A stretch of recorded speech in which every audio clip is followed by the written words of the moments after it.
Bismillahirrahmanirrahim. Assalamualaikum warahmatullahi wabarakatuh.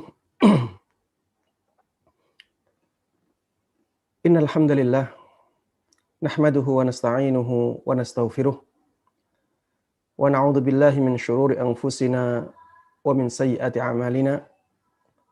May yahdihillahu fala mudilla lahu wa may yudlil fala hadiyalah. Wa asyhadu an la ilaha illallah wahdahu la syarika lah. Wa asyhadu anna Muhammadan abduhu wa rasuluh.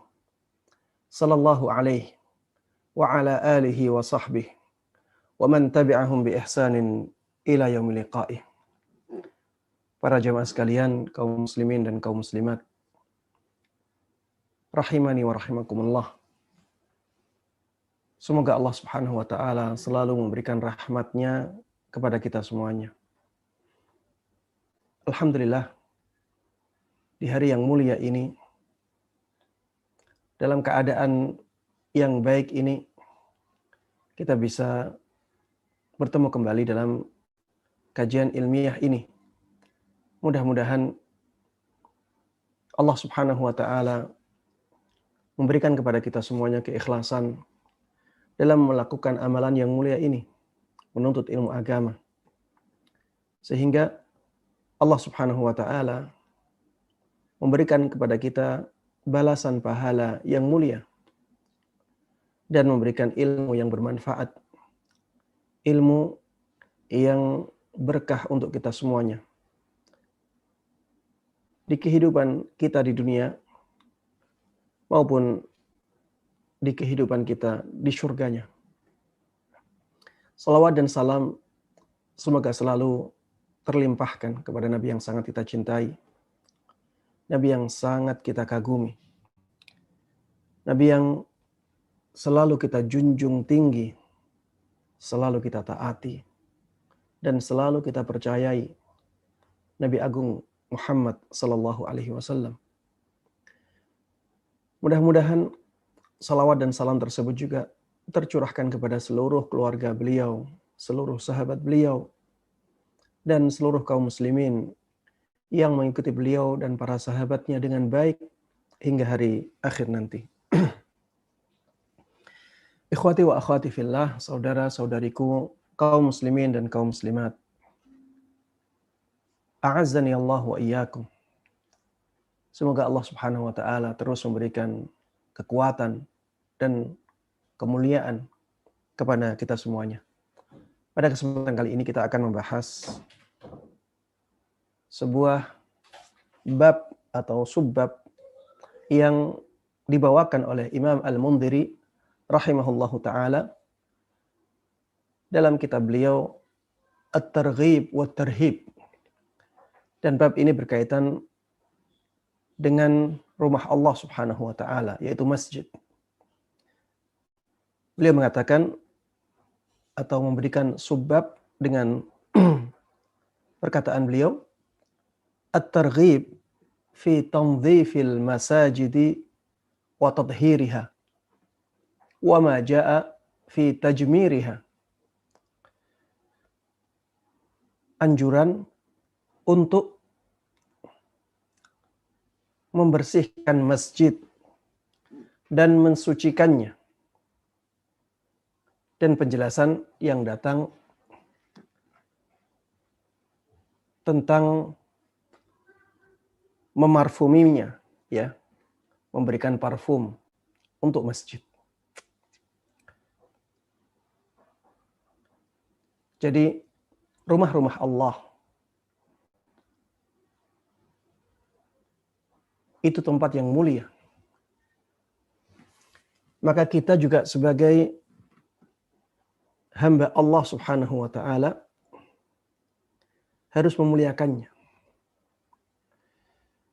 Apalagi kalau kita renungi, ya, nama rumah Allah. Rumahnya Allah Subhanahu wa taala. Dan kita tahu Allah Subhanahu wa taala adalah zat yang paling mulia. Tidak ada yang lebih mulia melebihi Allah Subhanahu wa taala. ketika ada sesuatu disandingkan atau disandarkan kepada Allah Subhanahu wa taala, maka sesuatu tersebut menjadi sangat mulia. Kalau dikatakan Abdullah, hambanya Allah, maka dia menjadi sangat mulia. Sebagaimana Allah sebut Nabi kita Muhammad sallallahu alaihi wasallam sebagai Abdullah, hambanya Allah. Di antaranya dalam surat Al-Isra, Subhanalladzi asra bi'abdihi lailan minal masjidil haram ilal masjidil aqsa alladzi barakna haulah linuriyahu min ayatina. Maha suci Allah yang telah mengisrakan hambanya. Yang telah mengisrakan hambanya. Yaitu Nabi kita Muhammad sallallahu alaihi wasallam. Disebut sebagai hamba Allah. Untuk memuliakan beliau. Mengisrakan hamba Allah subhanahu wa ta'ala dari Masjidil Haram, dari tanah suci Makkah, sampai ke Masjidil Aqsa, yang diberkahi tempat-tempat yang ada di sekitarnya. Linuriyahu min ayatina. Agar kami menampakkan kepada dia, kepada hamba Allah tersebut, yaitu Nabi kita Muhammad sallallahu alaihi wasallam, sebagian dari tanda-tanda kekuasaan kami. Ketika dikatakan ontanya Allah, maka onta tersebut menjadi mulia.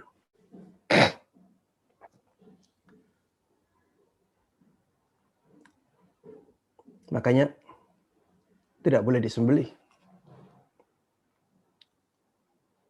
Ya, ontanya Nabi Saleh. Sebagaimana disebutkan di dalam surat Asy-Syams.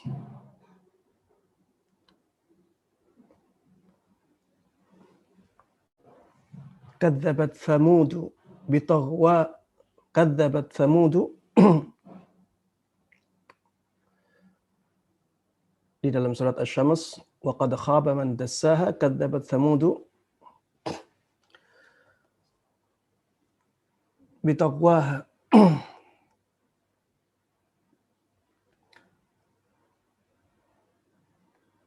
idzin ba'atha ashqaha faqala lahum rasulullahi naqatallahi wa suqiyaha.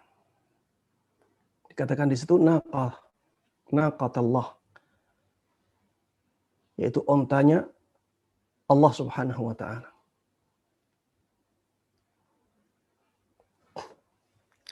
Ketika dikatakan itu adalah ontanya Allah Subhanahu wa taala, maka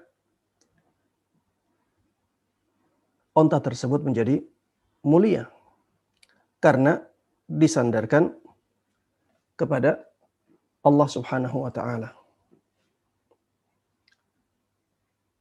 Begitu pula ketika dikatakan rumah Allah. Ketika dikatakan rumahnya Allah, maka menjadi mulia. Makanya kita harus memuliakannya. Contoh lain misalnya Ruhullah, rohnya Allah. Nabi Isa disebut sebagai Ruhullah, rohnya Allah Subhanahu wa ta'ala, untuk memuliakan Nabi Isa. Dikatakan Saifullah, Khalid bin Walid, pedangnya Allah. Sehingga Khalid menjadi sahabat yang mulia. Asadullah, singanya Allah. Yaitu sahabat Hamzah pamannya Rasulullah Sallallahu Alaihi Wasallam. Ya, ini menjadikan beliau mulia. Dan dalam masalah penyandaran ini ya, maka kita harus mengetahui bahwa apabila sesuatu yang disandarkan kepada Allah Subhanahu wa taala itu bisa berdiri sendiri, maka makna dari penyandaran tersebut adalah bahwa itu makhluknya Allah Subhanahu wa taala. Kalau sesuatu yang disandarkan kepada Allah Subhanahu wa taala itu bisa berdiri sendiri, maka maknanya sesuatu tersebut adalah makhluknya Allah. Disandarkan kepada Allah agar atau untuk menunjukkan bahwa itu sesuatu yang sangat mulia. Seperti misalnya onta. Ontanya Allah. Onta itu bisa berdiri sendiri. Terpisah dari Allah Subhanahu wa ta'ala. Maka yang dimaksud dengan onta Allah adalah onta ciptaan Allah. Dikatakan onta Allah untuk menjelaskan bahwa onta ini adalah hewan yang sangat dimuliakan oleh Allah Subhanahu wa ta'ala. Dikatakan rohnya Allah. Roh itu bisa berdiri sendiri, terpisah dari Allah Subhanahu wa ta'ala. Maka yang dimaksud dengan rohnya Allah adalah roh yang diciptakan oleh Allah Subhanahu wa ta'ala. Roh yang diciptakan oleh Allah Subhanahu wa ta'ala. Allah menyebut Nabi Isa sebagai Ruhullah, roh yang diciptakan oleh Allah Subhanahu wa ta'ala, untuk menjelaskan bahwa Nabi Isa adalah salah satu dari makhluk Allah yang istimewa, yang sangat dimuliakan oleh Allah Subhanahu wa ta'ala. Begitu pula dengan singa Allah, pedangnya Allah, rumah Allah. Yang dimaksud dengan rumah Allah bukan berarti rumah yang ditempati oleh Allah misalnya, tidak. Tapi rumah-rumah yang merupakan makhluknya Allah Subhanahu wa ta'ala yang dimuliakan oleh Allah Subhanahu wa ta'ala. Ketika masjid sangat dimuliakan oleh Allah Subhanahu wa ta'ala, maka kita juga harus memuliakannya. Kita harus menjaganya tetap bersih. Kita harus menjaganya tetap wangi. Kita harus menjaganya dari perkataan-perkataan yang tidak baik. Bahkan jangan sampai kita membahas masalah dunia di dalam masjid. Masjid harus dimuliakan dengan ketaatan-ketaatan kepada Allah Subhanahu wa ta'ala. Jangan sampai masjid dijadikan sebagai tempat bermain, kecuali dalam keadaan-keadaan tertentu. Sebagaimana dahulu Rasulullah Sallallahu Alaihi Wasallam juga memperlakukan masjid seperti itu. Beliau menjadikan masjid sebagai tempat untuk beribadah, tempat untuk melakukan amalan-amalan yang mulia. Hanya di hari raya beliau membolehkan para sahabatnya untuk bermain di masjid, untuk menyemarakkan hari raya tersebut. Adapun selain itu, Rasulullah Sallallahu Alaihi Wasallam tidak pernah menjadikan masjid sebagai tempat bermain. Para jemaah sekalian yang semoga dimuliakan dan dirahmati oleh Allah Subhanahu wa ta'ala. Di dalam subbab ini, Imam Al-Mundhiri rahimahullahu ta'ala membawakan beberapa hadis. Yang pertama adalah hadis yang diriwayatkan oleh sahabat Abu Hurairah radhiyallahu ta'ala anhu. Beliau pernah mengatakan, "Anna imra'atan sauda kanat taqumul masjid. Sungguh ada seorang perempuan yang berkulit hitam yang dulu biasa menyapu masjid. Yang dulu biasa menyapu masjid. Ini menunjukkan bahwa seorang perempuan dibolehkan untuk membersihkan masjid. Atau kita boleh menugasi, memberikan tugas, memberikan perintah kepada kaum muslimah untuk membersihkan masjid. Karena ternyata di zaman dahulu ada perempuan berkulit hitam yang biasanya menyapu Masjid Nabi Muhammad SAW, dan beliau biarkan, beliau diamkan, dan itu menunjukkan bahwa yang seperti itu bukanlah sesuatu yang mungkar, tapi sesuatu yang baik. Fafaqadaha Rasulullah sallallahu alaihi wasallam. Lalu Rasulullah sallallahu alaihi wasallam merasa kehilangan orang tersebut. Beliau cari-cari kok tidak ada. Biasanya ada orang itu. Kemudian Rasulullah sallallahu alaihi wasallam merasa kehilangan orang tersebut. Fasa'ala anha ba'da ayyam. Maka Rasulullah sallallahu alaihi wasallam pun menanyakan tentang perempuan yang berkulit hitam itu yang biasanya menyapu masjid setelah beberapa hari. Faqila lahu innaha mat. Maka dikatakan kepada beliau, sungguh orang tersebut sudah meninggal. Innaha matat. Sesungguhnya orang tersebut telah meninggal. Faqal, maka Rasulullah sallallahu alaihi wasallam pun akhirnya menanyakan perihal wanita yang berkulit hitam tersebut yang punya kebiasaan menyapu Masjid Nabawi. Fahalla adantumuni. Kenapa kalian tidak memberitahukan aku tentang masalah ini, tentang keadaan ini? Kenapa kalian tidak mengabarkan kepadaku tentang kematiannya dia?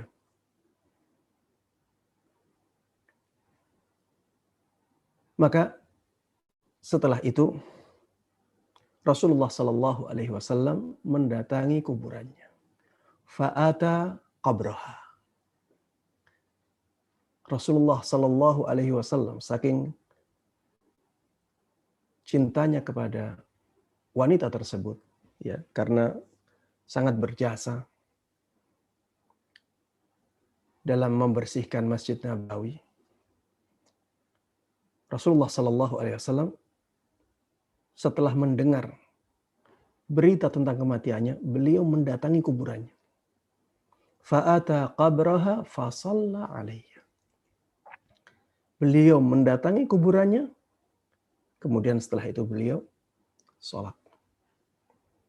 Beliau menyolatinya, padahal sudah dikuburkan.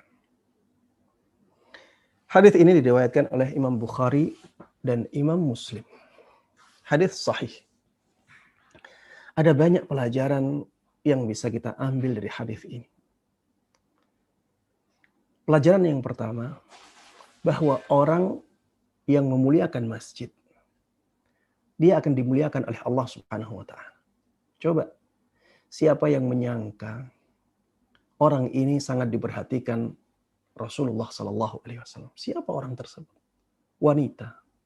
Kita tahu kedudukan wanita di masyarakatnya Rasulullah sallallahu alaihi wasallam ketika itu. Kedudukan wanita di masyarakat yang Rasulullah sallallahu alaihi wasallam diutus kepada mereka tidak terlalu penting.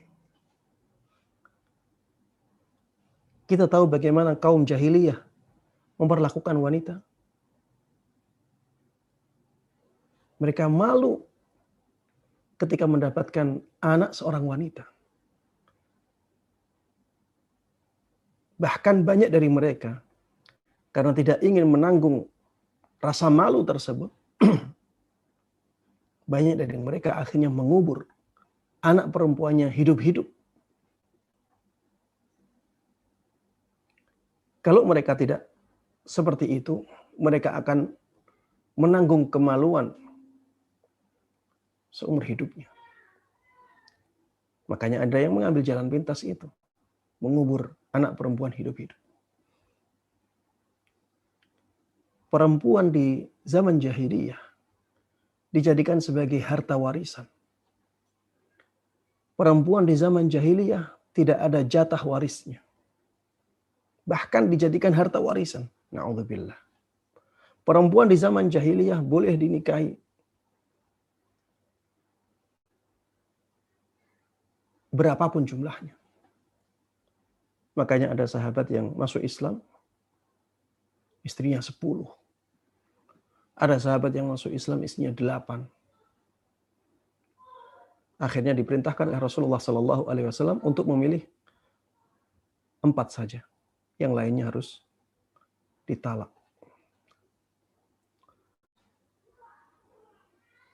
Inilah keadaan atau kedudukan wanita di zaman jahiliyah. Dan ketika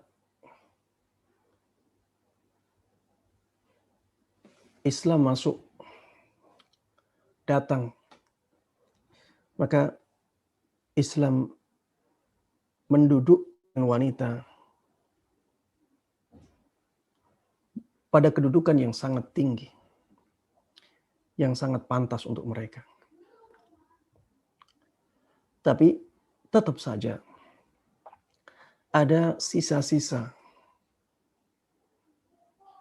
yang tertinggal di hati masyarakat ketika itu, walaupun mereka sudah masuk Islam.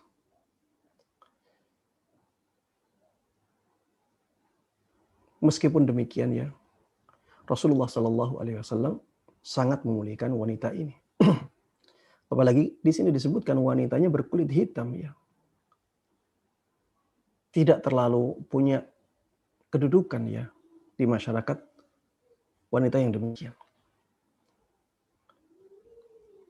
Tapi lihat bagaimana Allah Subhanahu wa taala memuliakan wanita ini.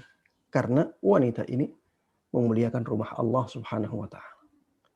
Rasulullah rela untuk berangkat ke kuburannya dan sholat di kuburannya tersebut untuk wanita ini. Pelajaran yang kedua dari hadis ini bahwa seseorang apabila merasa kehilangan karena meninggalnya orang yang sangat dia cintai, maka dia dibolehkan untuk menyolati orang tersebut di kuburannya ketika dia sudah dikuburkan. Karena ini pernah dilakukan oleh Rasulullah SAW. Walaupun orang tersebut ketika meninggal sudah disolati oleh orang lain. Saya ulangi, walaupun orang tersebut ketika meninggal sudah disolati oleh orang lain.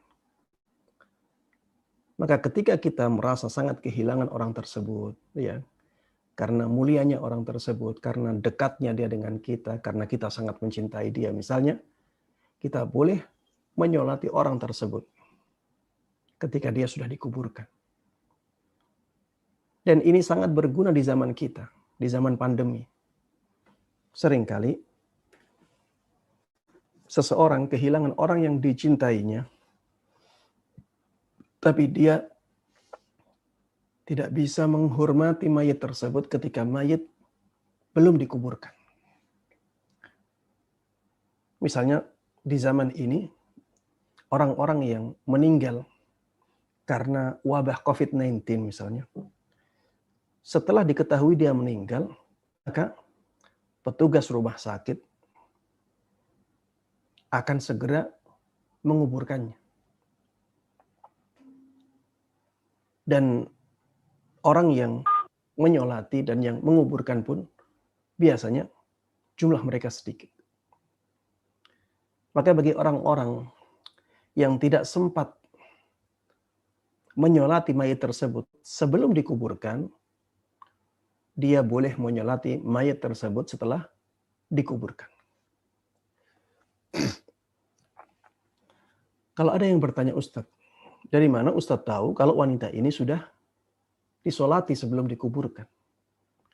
Maka jawabannya adalah sahabat Nabi Muhammad SAW tentunya mereka akan menyolati orang yang sudah meninggal.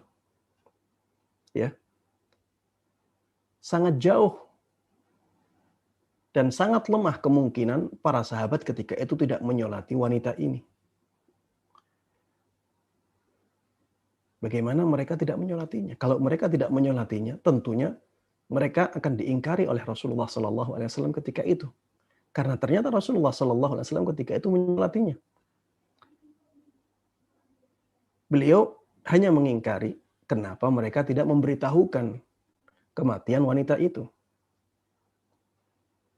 Dan ini menunjukkan bahwa kemungkinan besar mereka sudah menyolatinya. Tapi ternyata Rasulullah SAW masih menyolati setelah dikuburkan. Maka di zaman kita ini kita boleh menyolati mayit-mayit yang kita anggap sangat mulia, kita sangat kehilangan dia, untuk menyolatinya di kuburan. Ya, belum lama saya mendengar ada kabar teman seperjuangan dalam berdakwah meninggal karena COVID-19. Dan pihak rumah sakit langsung menguburnya di malam hari. Meninggal jam 10, dikuburkan di malam itu juga. Kalau tidak salah jam 1 atau jam 2 malam. Anaknya yang ada di perantauan tidak sempat menyolati ketika ayahnya meninggal. Maka saya katakan kepada mereka, anak tersebut silahkan menyolati ayahnya setelah dikuburkan. Tidak ada masalah. Bahkan di sini disebutkan, fasa'ala anha ba'da ayyam. Kemudian Rasulullah SAW menanyakan kabar tentang wanita itu setelah beberapa hari. Setelah beberapa hari beliau merasa kehilangan orang itu. Orang ini kemana kok nggak kelihatan lagi?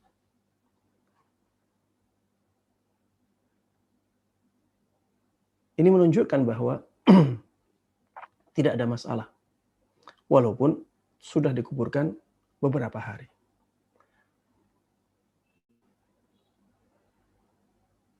Saya juga pernah melakukan hal ini ya. Saya pernah kehilangan orang tua saat kuliah di Madinah. Dan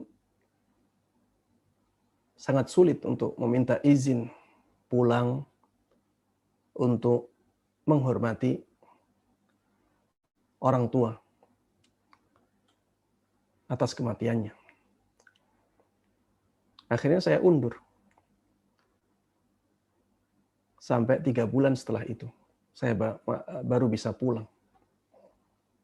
Akhirnya saya sholati orang tua di atas kuburan. Ya, saya sholati orang tua di kuburan. Setelah 3 bulan, karena memang tidak ada waktu yang bisa saya gunakan untuk menyolati sebelum itu. Maka yang seperti ini ya tidak ada masalah. Ada yang menjelaskan ya bahwa apabila meninggalnya sudah lama, maka kita tidak menyolatinya di kuburan. Apabila sudah terbilang lama. ya. Maka kita tidak boleh menyolatinya di kuburan, misalnya sampai setengah tahun atau sampai 1 tahun, sampai 2 tahun, sampai 5 tahun. Maka tidak perlu kita menyolatinya di kuburan. Tapi kalau masih eh, relatif sebentar, ya, maka kita masih dibolehkan untuk menyolati mayat tersebut di kuburannya. Wallahu taala a'lam. Taib. Hadis yang kedua, hadis yang diriwayatkan dari sahabat Abu Sa'id Al-Khudri.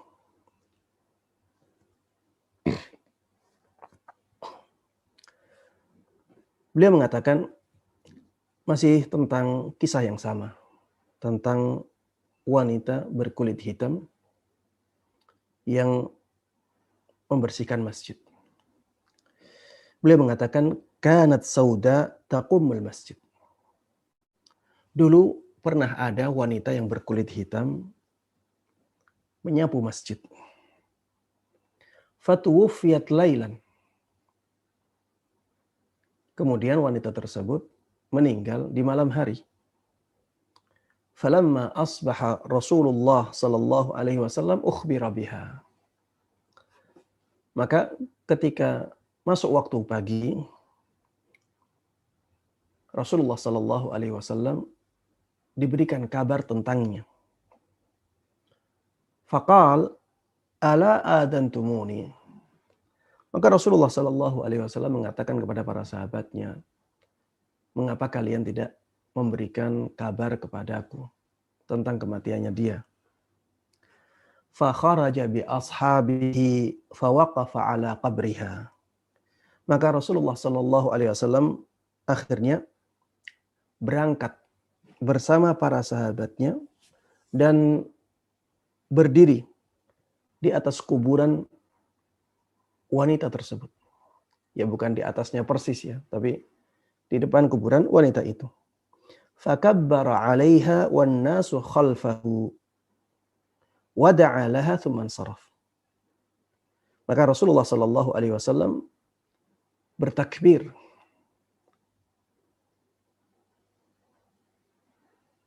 Maksudnya ya salat jenazah. Dan para sahabat beliau di belakang beliau ketika itu. Jadi salat jenazahnya dilakukan secara berjamaah. Dan Rasulullah Shallallahu Alaihi Wasallam setelah itu mendoakan kebaikan untuk mayat wanita ini. Tsumman saraf, kemudian beliau meninggalkan tempat itu. Taib. Di sini ada pelajaran tambahan ya, yaitu dianjurkannya sholat berjamaah di atas masjid, di atas kuburan. Dianjurkannya sholat jenazah secara berjamaah walaupun sudah dikuburkan.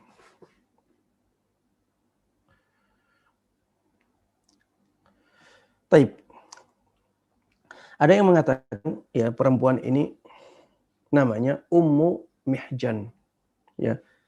Ini terkenal dengan kunyahnya. Terkenal dengan kunyahnya Ummu Mihjan. Taib.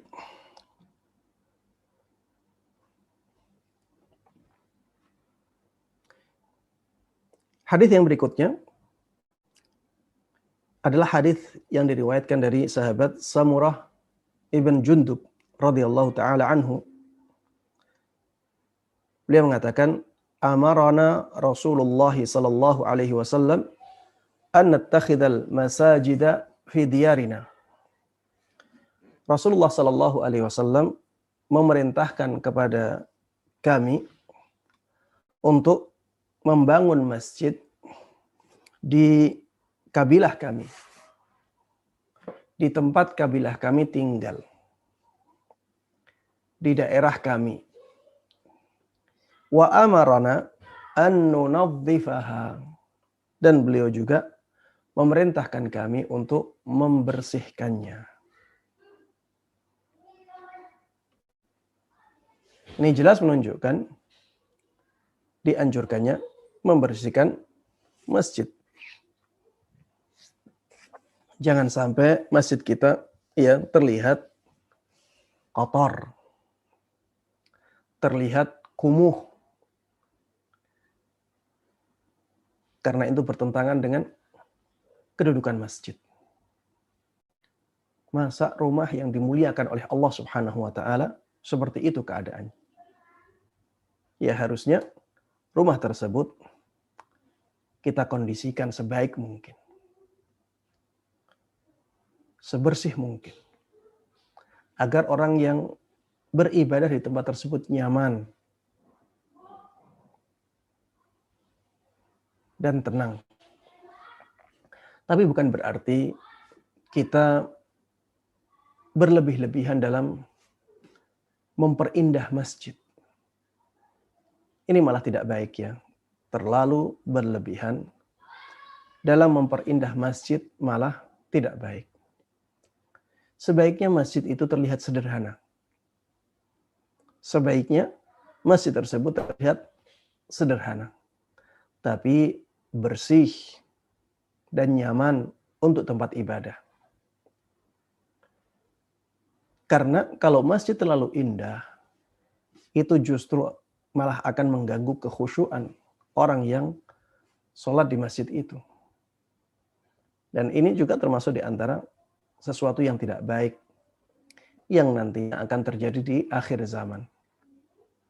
Terlalu berlebihan dalam menghias masjid. Dan itu yang terjadi di zaman kita ya.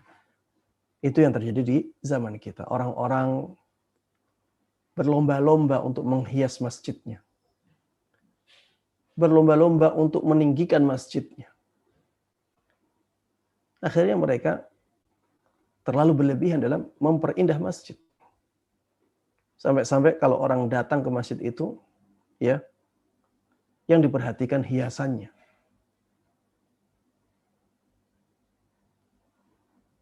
Dan ini mengganggu kekhusyuan ibadah di dalam masjid tersebut. Tidak apa-apa masjid besar, tidak ada masalah. Megah tidak ada masalah, tapi usahakan yang sederhana. Ya, ukiran-ukiran misalnya. Jangan terlalu banyak misalnya sampai mengganggu kekhusyuan orang yang sholat. Ketika orang yang sholat di tempat itu malah yang dipikirkan adalah ukirannya. Ini malah tidak baik. Usahakan masjid itu sederhana, tapi bersih dan nyaman untuk beribadah kepada Allah Subhanahu wa ta'ala. Taib.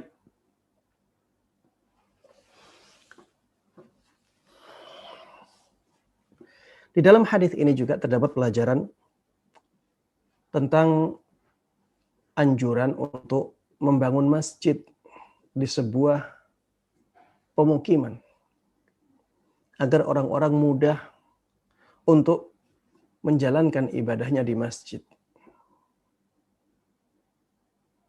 Tidak terlalu jauh untuk pergi ke masjid. Tapi jangan juga terlalu dekat. Karena di sini Rasulullah SAW memerintahkan para sahabatnya untuk membangun masjid di kabilahnya mereka. Dulu di masyarakat Nabi Muhammad SAW biasanya kerumunan masyarakat ya, pemukiman masyarakat itu biasanya dari satu kabilah. Kabilah kabilah tertentu pemukimannya di daerah tertentu. Kabilah tertentu di daerah lain, kabilah lain di daerah lain. Biasanya seperti itu. Mereka berkerumun, ya, sesuai dengan kabilah masing-masing.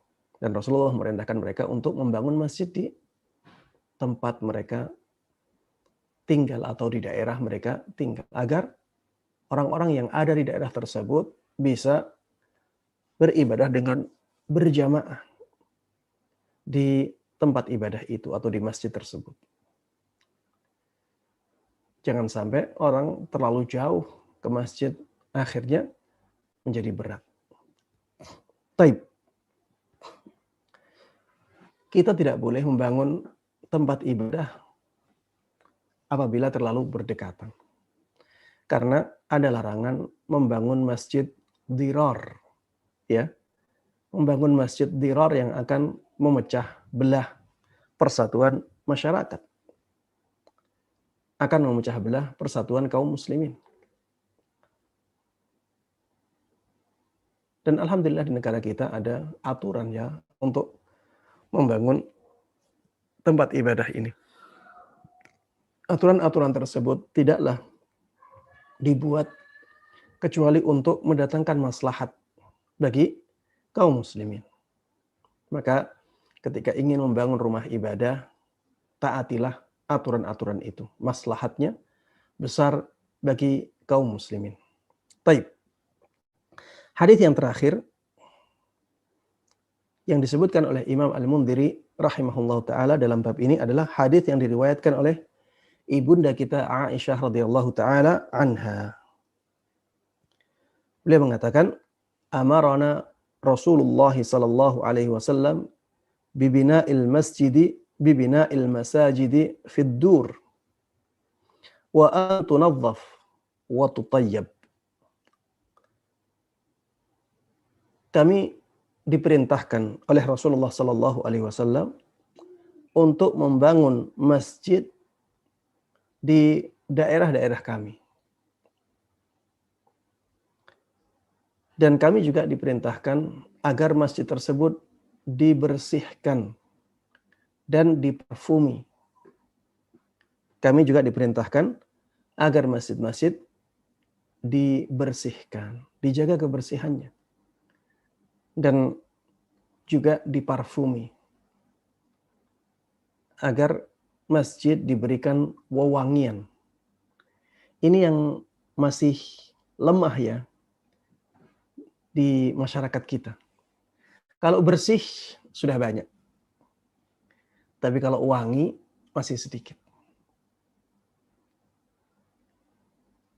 Padahal ini termasuk di antara yang diperintahkan oleh Rasulullah sallallahu alaihi wasallam. Kalau di masyarakat Saudi yang saya dulu pernah di sana lumayan lama, ya, sudah banyak sunnah ini dipraktekkan. Apalagi di dua masjid suci, yaitu di Masjidil Haram dan di Masjid Nabawi. Seringkali ada orang berjalan membawa parfum, kayu gaharu yang dibakar itu. Kemudian orang ini berjalan ke sisi-sisi masjid. Ya tujuannya untuk memberikan wewangian di masjid tersebut. Dan ini tidak hanya di dua masjid itu. Di masjid-masjid desa juga beberapa kali saya melihat ada orang-orang yang memang memarfumi masjid. Terutama karpetnya. Di tempat-tempat sujud diberikan wewangian agar ketika sujud tidak terganggu dengan bau karpet yang tidak enak. Maka iya, kalau bisa kita hidupkan sunnah ini. Kita jadikan masjid kita masjid yang wangi. Ketika orang masuk, dia mencium parfum itu sehingga dia tenang di masjid itu dan dia nyaman ketika beribadah kepada Allah Subhanahu wa taala. Para jemaah sekalian yang semoga dimuliakan dan dirahmati oleh Allah Subhanahu wa taala, inilah hadis-hadis yang dibawakan oleh Imam Al-Mundhiri rahimahullahu taala dalam bab anjuran untuk membersihkan masjid dan memberikan wewangian untuk masjid. Baik. Beralih ke subbab yang berikutnya. At-tarhib minal busaqi fil masjidi wa ilal qiblah wa min insyadid dallati fihi wa ghairi dhalika mimma yudhkaru huna. Peringatan dari tindakan membuang ludah di masjid. Membuang ludah ke arah kiblat. Kemudian peringatan dari tindakan mencari barang yang hilang dengan mengumumkannya di dalam masjid. Dan perbuatan-perbuatan lain yang disebutkan di dalam subbab ini. Ya, di sini Imam Al-Mundhiri rahimahullahu taala ingin memberikan penjelasan kepada kita tentang sebagian tindakan yang masuk dalam perbuatan tidak atau kurang menghormati rumah Allah Subhanahu wa taala. Di bab yang sebelumnya kita diberikan penjelasan tentang anjuran untuk menghormati masjid, yaitu dengan membersihkannya, dengan memberikan wewangian padanya. Di bab ini peringatan dari tindakan yang mencerminkan tidak menghormati rumah Allah tersebut. Tindakan yang mencerminkan sikap tidak menghormati rumah Allah. Ya, seperti meludah ke masjid. Meludah di dalam masjid ini akan menjadikan rumah Allah menjadi kotor dan menjijikkan. Begitu pula meludah ke depan, ya, meludah ke arah kiblat. Ini juga sesuatu yang dilarang oleh Nabi kita Muhammad SAW. Meludah ke depan ketika sedang beribadah, ketika sedang sholat. Begitu pula ketika ada orang kehilangan kemudian mengumumkan kehilangannya di dalam masjid. Ini tindakan yang mencerminkan sikap kurang menghormati masjid. Dan ada hal-hal lain yang nanti disebutkan oleh Imam Al-Mundhiri rahimahullahu taala dalam subbab ini. Di dalam subbab ini Imam Al-Mundhiri rahimahullahu taala menyebutkan banyak sekali hadis, ya. Taib. Hadis yang pertama adalah hadis yang diriwayatkan dari sahabat Ibnu Umar radhiyallahu taala anhuma.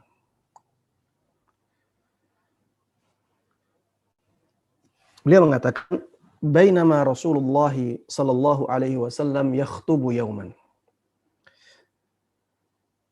Suatu hari ketika Rasulullah sallallahu alaihi wasallam berkhutbah,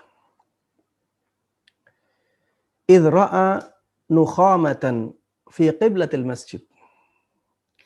Ketika itu Rasulullah sallallahu alaihi wasallam melihat ada dahak di arah depan masjid. Di arah kiblatnya masjid itu. Fataghayyadha 'alan nasi thumma hakkaha. Maka Rasulullah sallallahu alaihi wasallam akhirnya marah. Kemudian beliau membersihkan ludah tersebut atau membersihkan dahak tersebut dengan menggosoknya. Fada'a qala wa ahsibuhu qal fada'a bi za'faranin falatakhahu bihi. Kemudian setelah itu Rasulullah sallallahu alaihi wasallam meminta kepada sebagian sahabat beliau untuk mendatangkan za'faran, ya, sejenis parfum. Kalau di kita, za'faran ini disebut atau dikenal dengan nama zafran. Di bahasa Arabnya za'faran. Falatakhahu bihi. Maka beliau membasahi tempat yang ada dahaknya tersebut yang sudah dibersihkan dengan za'faran itu. Ya, za'faran ini parfum ya. Kemudian Rasulullah SAW setelah itu bersabda, Innallaha azza wa jalla qibala wajhi ahadikum idza shalla. Fala yabsuq baina yadayhi. Sungguhnya Allah Subhanahu wa taala itu berada di depan wajah salah seorang dari kalian ketika dia salat. Ya. Sesungguhnya Allah Subhanahu wa taala itu berada di depan wajah salah seorang dari kalian ketika dia salat. Maka janganlah dia meludah ke depan. Janganlah dia meludah ke depan.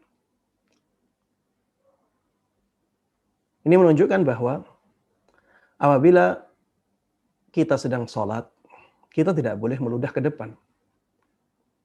Karena kita sedang menghadap kepada Allah Subhanahu wa ta'ala. Dan itu ya tindakan yang sangat tidak menghormati Allah Subhanahu wa ta'ala.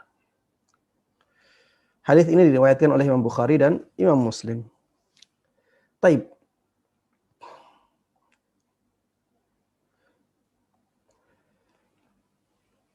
Hadis lain yang hampir sama dengan hadis yang sebelumnya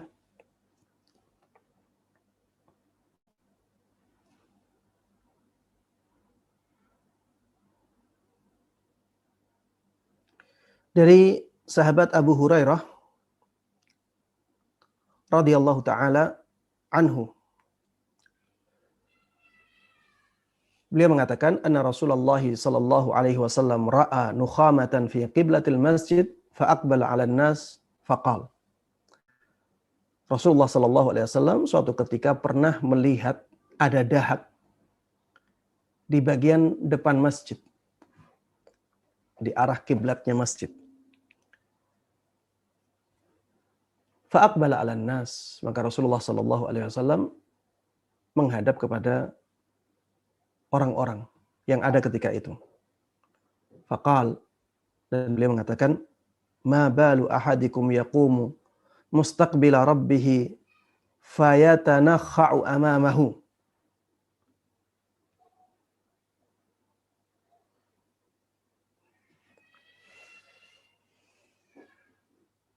Beliau mengatakan, bagaimana sampai ada salah seorang dari kalian yang menghadap Rabb-nya, kemudian dia mengeluarkan dahak ke depannya. Kemudian dia mengeluarkan dahak ke arah depannya, padahal dia sedang menghadap Rabb-nya. Bagaimana Kak? Bagaimana sikap yang seperti ini? Atau bagaimana perbuatan seperti ini dilakukan oleh salah seorang dari kalian? Ayuhibbu ahadukum an yustaqbal fayutanakha fi wajhihi. Apakah ada dari kalian yang senang apabila ada orang yang menghadap kepada dia, kemudian orang tersebut mengeluarkan dahak di wajahnya? Idza basaqa ahadukum falyabsuq an shimalihi au liyadful hakadha fi thawbihi. Apabila salah seorang dari kalian ingin meludah, maka silahkan dia meludah tapi ke samping kirinya. Silahkan dia meludah tapi ke samping kirinya. Jangan meludah ke depannya. Karena ketika dia sedang beribadah, ketika dia sedang sholat,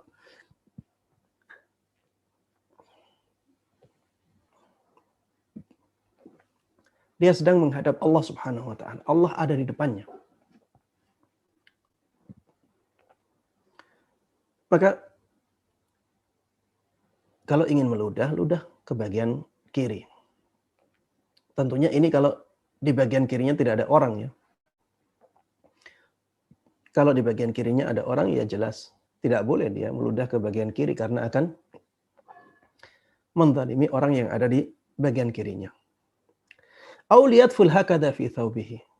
Atau silahkan dia meludah ke bagian dari pakaiannya. Ya ludahnya ditaruh di bagian dari pakaiannya. Thumma arani Ismail yakni Ibn Ulayyah yabsuqu fi thawbihi thumma yadlukuhu. Perawinya mengatakan kemudian Ismail Ibn Ulayyah, salah seorang perawi yang menyampaikan hadis ini, memberikan contoh bagaimana Rasulullah Shallallahu Alaihi Wasallam meludah di pakaiannya. Dia meludah, ya Ismail Ibn Ulayyah memberikan contoh, dia meludah ke pakaiannya. Kemudian setelah itu dia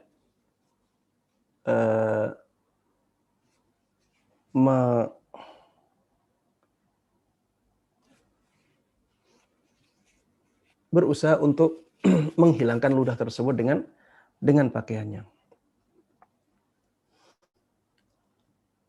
Ini sesuatu yang dibolehkan ya.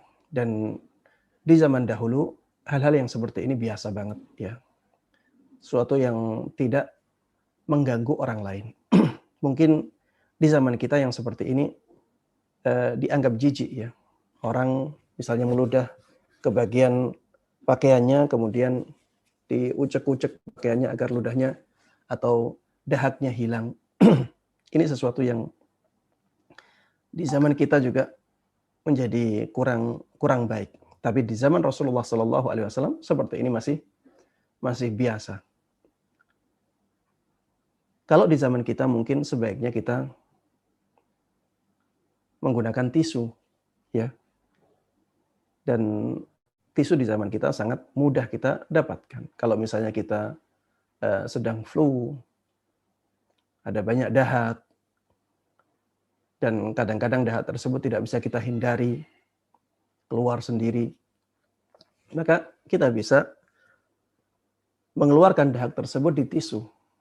Kemudian kita simpan tisu tersebut di kantong baju kita. Baik. Tapi kalaupun yang dilakukan oleh Rasulullah Sallallahu Alaihi Wasallam ini kita lakukan di zaman kita juga tidak ada masalah, ya. Tapi kita berusaha untuk menyembunyikannya dari orang-orang. Kita pilih bagian pakaian yang tidak terlihat. Misalnya bagian dalam dari pakaian kita. Bagian dalam dari pakaian kita. Maka insya Allah tidak ada masalah karena hal tersebut pernah dilakukan oleh Rasulullah Sallallahu Alaihi Wasallam, dan apapun yang pernah dilakukan oleh beliau minimal hukumnya adalah mubah, dibolehkan. Taib. Hadis berikutnya adalah hadis yang diriwayatkan oleh sahabat Abu Sa'id Al-Khudri radhiyallahu taala anhu. Beliau mengatakan anna Rasulullah sallallahu alaihi wasallam kana tu'jibuhu al-arajin ay yumsikaha biyadihi. Dahulu Rasulullah sallallahu alaihi wasallam menyukai tangkai buah kurma untuk beliau jadikan sebagai tongkat.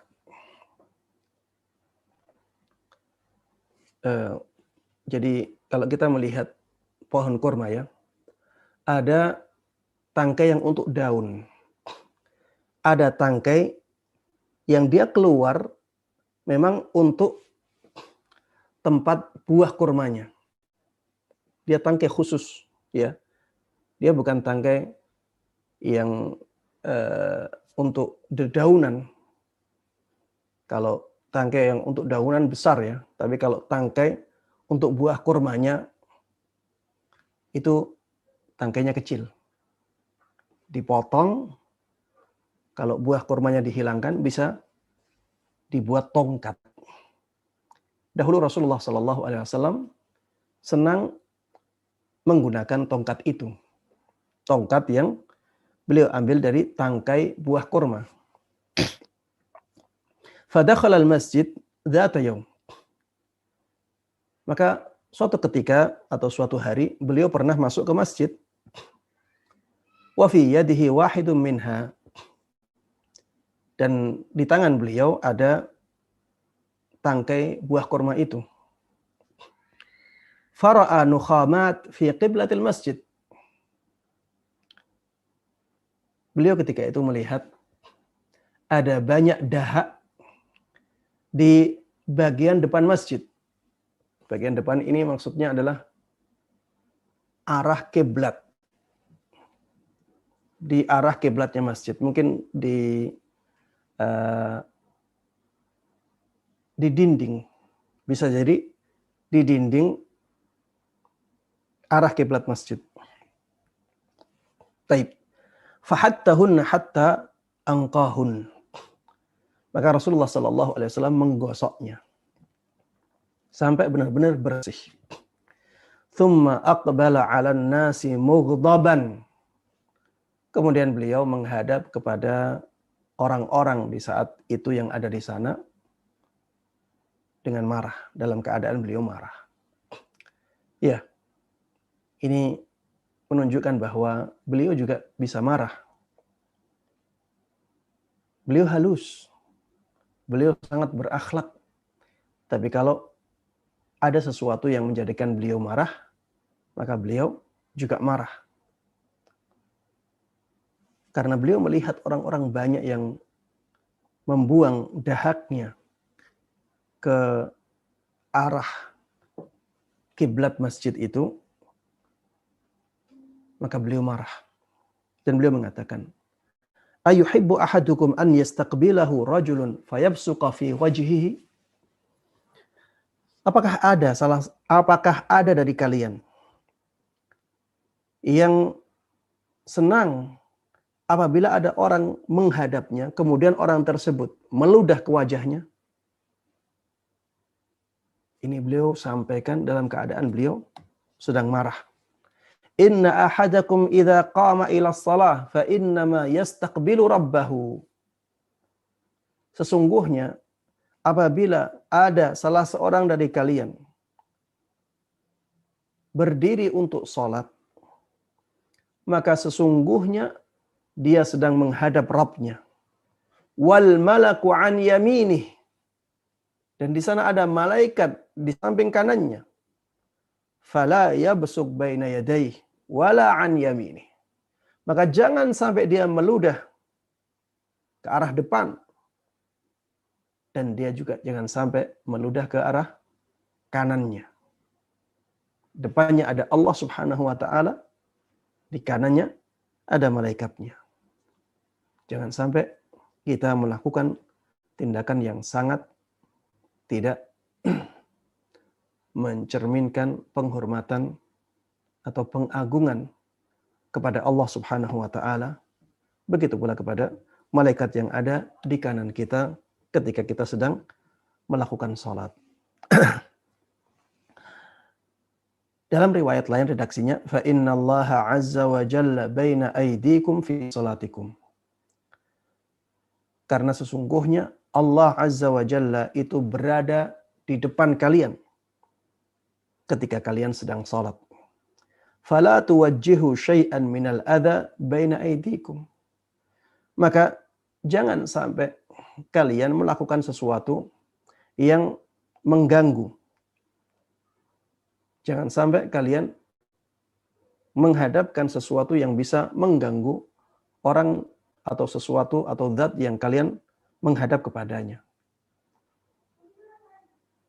Yang ketika itu ada di depan kalian. Ya, ini banyak riwayat yang menjelaskan masalah ini ya. Bahwa ketika kita sholat, sebenarnya kita menghadap kepada Allah Subhanahu wa ta'ala dan Allah ada di depan kita. Maka ingat-ingatlah hal ini. Ini termasuk di antara sesuatu yang bisa menjadikan kita khusyuk dalam sholat. Kita harus sadar bahwa ketika kita sholat, Allah ada di depan kita. Allah ada di depan kita. Rasulullah Shallallahu Alaihi Wasallam menyebutkan dalam banyak riwayatnya. Dan jangan kita bagaimanakan ya dalam masalah yang seperti ini. Bagaimana Ustadz Allah ada di depan kita ini bagaimana? Kalau yang sholat banyak, Allah berarti banyak. Jangan kita berpikir tentang bagaimananya. Tapi terimalah penjelasan ini. Terimalah hadis ini karena hadisnya sahih. Yakinilah bahwa Allah ada di depan kita. Tentang bagaimananya, maka itu sesuatu yang gaib. Dan itu berkaitan dengan Allah Subhanahu wa Ta'ala. Kalau tidak ada penjelasan tentang bagaimana Allah berada di depan setiap orang yang salat, maka jangan bicarakan tentang bagaimananya. Tapi terimalah penjelasan tentang sesuatu yang gaib itu.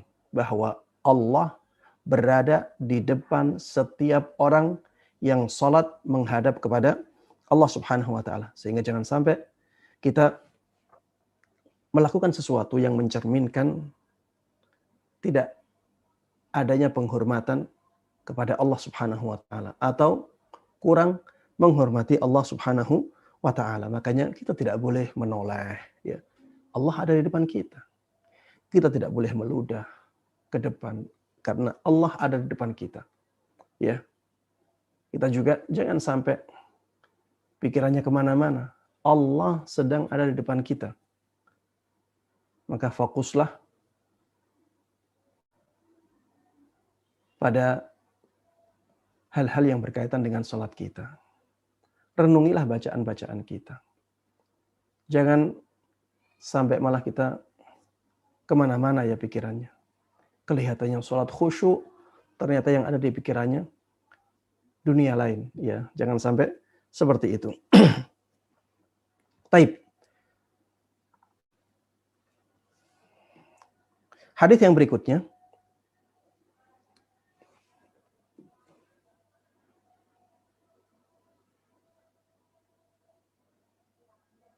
Hadis dari sahabat Hudzaifah radhiyallahu taala anhu. Beliau mengatakan bahwa Rasulullah sallallahu alaihi wasallam pernah bersabda, "Man tafala tujahal qiblah jaa yaumal qiyamati wa tafluhu baina ainaihi."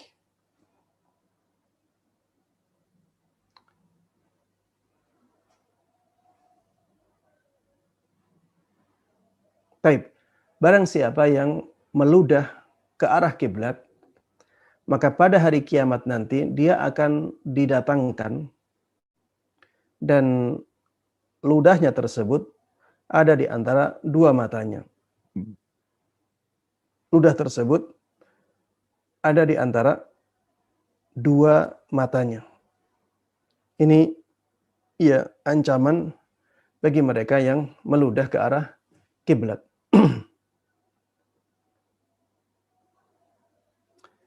Di dalam riwayat lain dari sahabat Ibnu Umar radhiyallahu taala anhuma,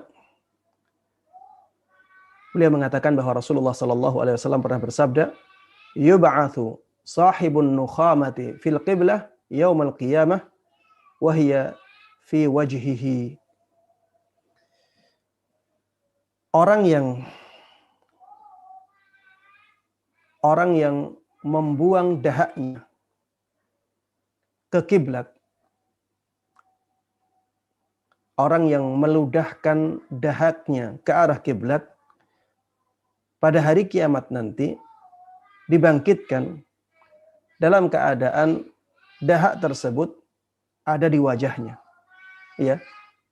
Ini juga ancaman ya bagi orang-orang yang membuang ludahnya atau dahaknya ke arah kiblat.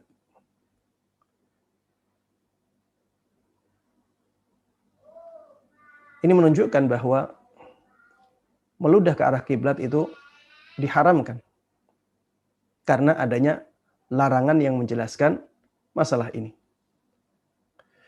Tapi apakah ini umum dalam semua keadaan ataukah ini hanya ketika sholat saja? Apakah ini umum dalam semua keadaan, di luar sholat atau di dalam sholat, ataukah ini khusus untuk sholat saja? Wallahu ta'ala alam, kalau kita melihat riwayat-riwayat sebelumnya, maka ini khusus ketika seseorang sedang sholat. Ya, ini khusus ketika seseorang sedang sholat. Jangan sampai ketika kita sedang sholat, kita meludah ke arah depan. Atau misalnya ada dahak keluar, kita misalnya batuk, ya. Tidak sengaja dahak keluar. Maka jangan kita keluarkan dahak tersebut ke arah depan. Tapi tadi solusinya adalah kita keluarkan ke arah samping kiri, kalau samping kiri tidak ada orang. Atau kita pakai pakaian kita. Ya. Kita pakai pakaian kita, kemudian kita meludah di bagian pakaian tersebut, kemudian kita kucek-kucek ya, biar bekas dari ludah tersebut bisa tidak terlalu kelihatan. Taib. Ya, ana melihat bahwa riwayat ini khusus ketika seseorang meludah di dalam sholatnya. Meludah ke arah depan. Adapun di luar sholat, maka hal tersebut, wallahu ta'ala alam, dibolehkan. Taib. Hadis yang berikutnya adalah hadis dari sahabat Anas radhiyallahu ta'ala anhu, bahwa Nabi kita Muhammad sallallahu alaihi wasallam pernah bersabda, al-busaqu fil masjidi khati'ah wa kafaratuha dafnuha. Meludah di masjid itu sebuah kesalahan, dan tebusannya adalah dengan menguburnya. Tebusannya adalah dengan menguburnya. Hadis ini dikatakan oleh Rasulullah sallallahu alaihi wasallam di zamannya beliau. Di zamannya beliau, makanya kita harus memahami hadis ini sesuai dengan zaman beliau. Dan di zaman beliau, masjid itu alasnya tanah. Masjid Nabawi itu alasnya tanah. Tidak seperti Masjid Nabawi di zaman kita ini yang alasnya marmer. Ya. Di zaman Rasulullah Sallallahu Alaihi Wasallam, keadaan Masjid Nabawi itu sangat sederhana. Ya, makanya jangan heran ketika disebutkan dalam sebuah riwayat ada anjing masuk ke masjid, kemudian keluar lagi. Jangan heran disebutkan dalam riwayat lain ada seorang Arab Badui ke Masjid Nabawi, kemudian dia kencing di salah satu ujung masjid, di salah satu pojok masjid. Karena memang Masjid Nabawi ketika itu beralaskan tanah. Dan jangan heran ketika ada hadis yang seperti ini, bahwa meludah di masjid itu suatu kesalahan, suatu dosa.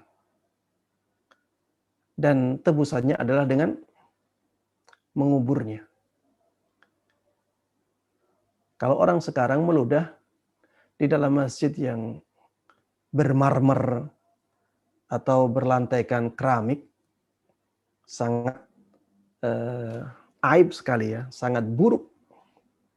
Karena memang keadaan masjid sekarang seperti itu.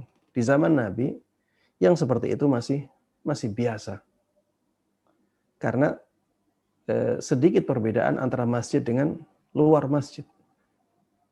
Di luar masjid alasnya tanah. Di dalam masjid juga alasnya tanah. Sehingga seringkali orang meludah di masjid karena kebiasaan mereka meludah ke tanah. Makanya ada hadis yang seperti ini. Al-busaqu fil masjid khati'ah wa kafaratuha dafnuha.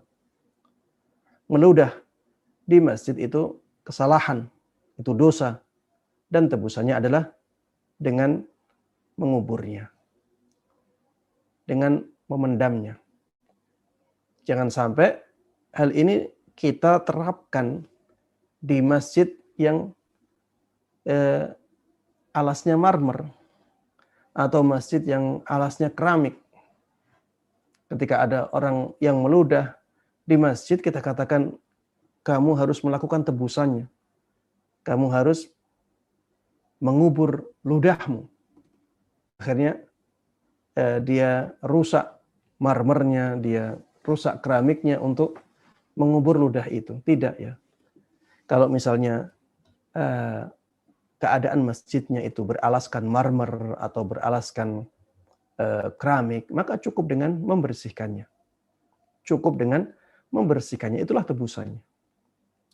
Kalau di zaman Nabi Muhammad SAW, alas masjidnya itu memang tanah, maka ketika itu masih dimungkinkan membersihkan ludah dengan menguburnya, ya, dengan mengubur ludah tersebut di dalam tanah.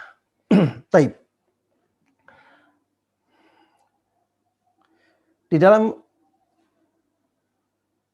riwayat lain dari sahabat Abu Umamah radhiyallahu taala anhu, Rasulullah sallallahu alaihi wasallam menyabdakan at-taflu fil masjid sayyi'ah. Meludah di masjid itu suatu keburukan. Wa dafnuhu hasanah. Dan mengubur ludah yang ada di masjid itu kebaikan. Mengubur ludah yang ada di masjid itu kebaikan. Taib. Ini yang berkaitan dengan meludah ya. Ada riwayat lain yang menunjukkan bahwa meludah ke arah depan ketika sedang sholat ini merupakan perbuatan yang tercela.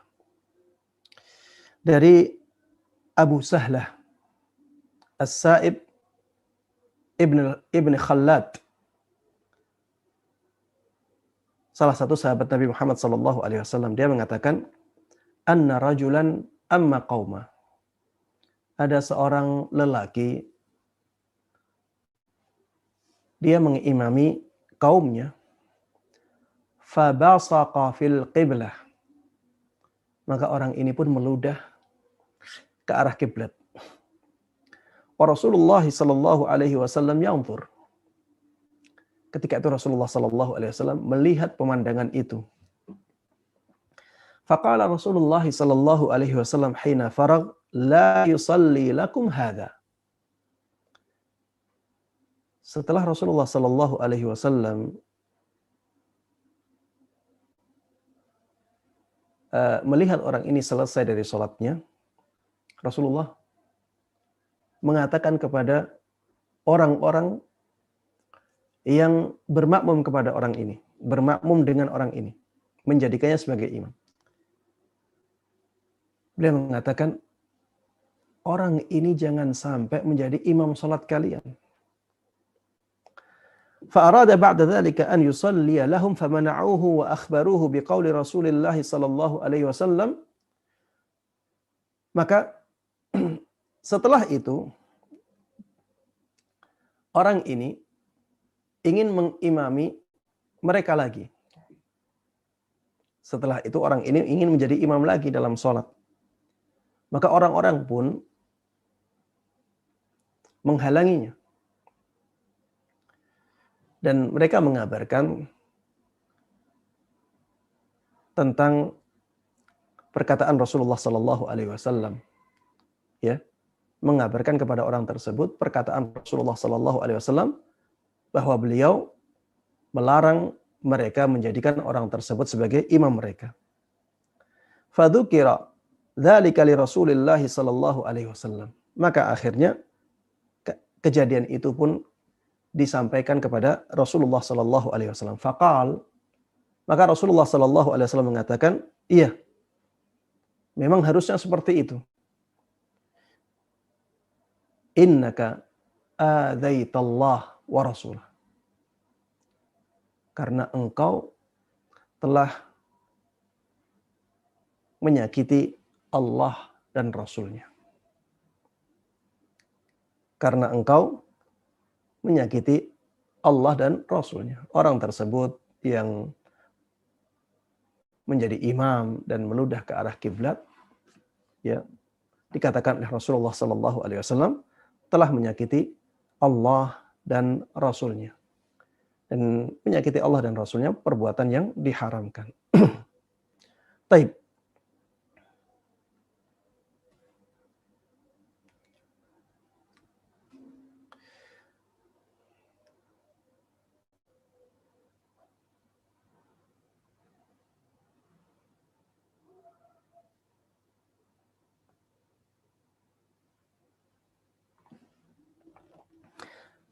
Riwayat yang berikutnya yang bisa kita baca pada kesempatan kali ini adalah riwayat tentang orang yang mengumumkan kehilangan barangnya di dalam masjid. Ini tidak boleh dilakukan, ya. Kalau kita kehilangan sesuatu, jangan umumkan hal tersebut di dalam masjid. Karena ada larangan khusus yang menjelaskan masalah itu. Hadis itu diriwayatkan dari sahabat Abu Hurairah radhiyallahu taala anhu. Beliau mengatakan bahwa suatu ketika Rasulullah Shallallahu alaihi wasallam pernah mendengar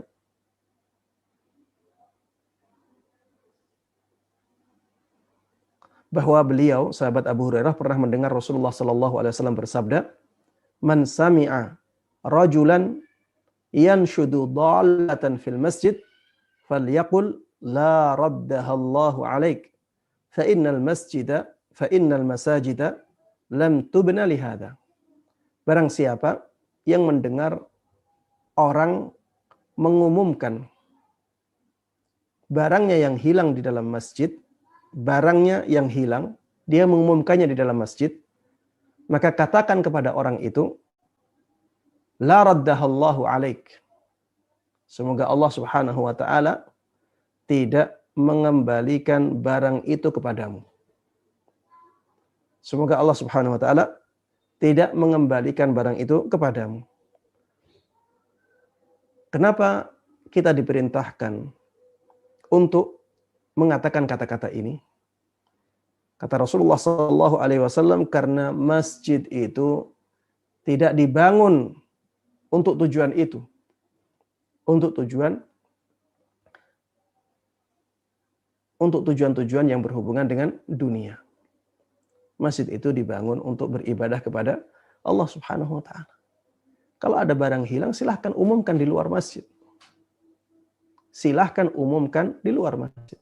Jangan mengumumkan kehilangan barang di dalam masjid. Apa urusannya masjid? Kalau misalnya pintu ini dibuka,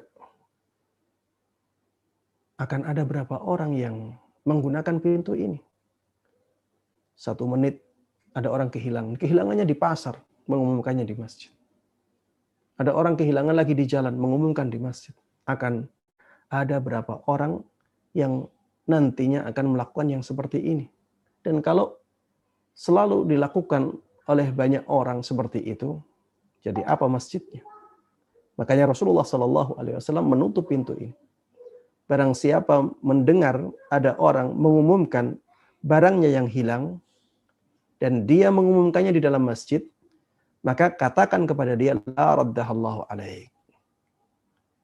Semoga Allah Subhanahu wa taala tidak mengembalikannya kepadamu. Dan ini menunjukkan ya bahwa dalam keadaan-keadaan tertentu kita boleh mendoakan keburukan kepada orang lain. Ya. Dalam keadaan-keadaan tertentu kita boleh mendoakan keburukan untuk orang lain. Ya, seperti misalnya saat dizalimi. Saat kita dizalimi oleh orang lain, kita boleh mendoakan keburukan untuk orang yang menzalimi kita. Tidak ada masalah. Makanya Rasulullah SAW mengatakan, ittaqi da'watal mazlum. Takutlah kepada doanya orang yang dizalimi.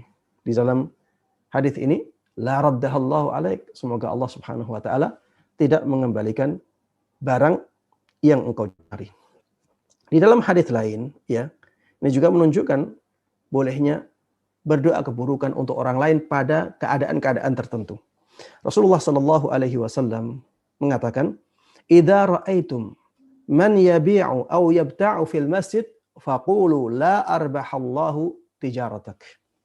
Apabila kalian melihat ada orang yang menjual atau membeli di masjid, maka katakanlah oleh kalian, la arbahallahu tijaratak. Semoga Allah Subhanahu wa taala tidak memberikan keuntungan dalam perniagaanmu. Semoga Allah Subhanahu wa taala tidak memberikan keuntungan dalam perniagaan. Doa keburukan dibolehkan, bahkan diperintahkan oleh Nabi kita Muhammad sallallahu alaihi wasallam karena orang ini tidak menghormati masjid. Wa idza ra'aitum man yanshudu dhallatan faqulu la raddahallahu alaik. Apabila kalian melihat ada orang yang mencari barangnya yang hilang, ya maksudnya mengumumkan barang yang hilang, baik hilangnya di masjid atau hilangnya di luar, ya, ini hukumnya sama. Baik hilangnya di masjid atau hilangnya di luar, jangan mengumumkan barang tersebut di dalam masjid. Rasulullah mengatakan, faqulu la raddahallahu alaik. Maka katakanlah oleh kalian, semoga Allah Subhanahu wa taala tidak mengembalikan barang tersebut kepadamu. Taib. Dalam hadis lain dari sahabat Buraidah radhiyallahu taala anhu, anna rajulan nashada fil masjid faqala man da'a ila al-jamal al-ahmar faqala Rasulullah sallallahu alaihi wasallam la wajadta innama buniyatil masajidu lima buniyat lahu. Pernah ada seseorang mengumumkan ontanya yang hilang di dalam masjid. Dan onta tersebut onta yang sangat berharga, onta merah. Maka Rasulullah sallallahu alaihi wasallam mengatakan la wajadta. Semoga Allah Subhanahu wa taala tidak menjadikan dia ketemu. Semoga engkau tidak menemukan onta itu. Semoga engkau tidak menemukan onta merah itu. Dan onta merah, onta yang sangat berharga, ya, di zaman itu. Rasulullah Shallallahu Alaihi Wasallam kemudian mengatakan, sesungguhnya masjid itu dibangun untuk tujuan ibadah, bukan untuk tujuan yang seperti itu. Taib. Yang berikutnya tentang larangan ini tashbik, ya, larangan untuk apa ini dalam bahasa Indonesianya? Intinya mengumpulkan dua tangan dalam keadaan seperti ini. Ini dilarang oleh Nabi kita Muhammad SAW ketika kita menunggu sholat atau ketika kita dalam sholat. Kalau setelah sholat tidak ada masalah, ya. Kalau sebelum sholat kita sedang menunggu sholat, tidak boleh kita menjadikan tangan, ya, bentuknya seperti ini, mengumpulkan dua tangan dalam bentuk seperti ini. Istilah bahasa Arabnya tashbik, ya. Istilah bahasa Arabnya tashbik.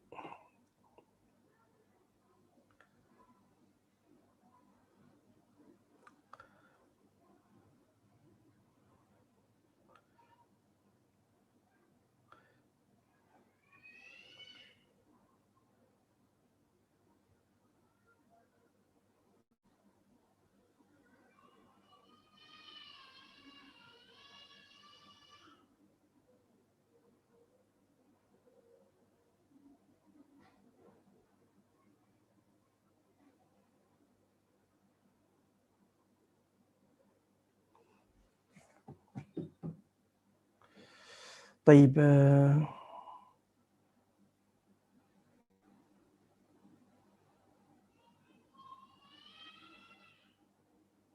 Ya, intinya menjalinkan tangan yang seperti ini, ya. Ini istilah bahasa Arabnya tashbik.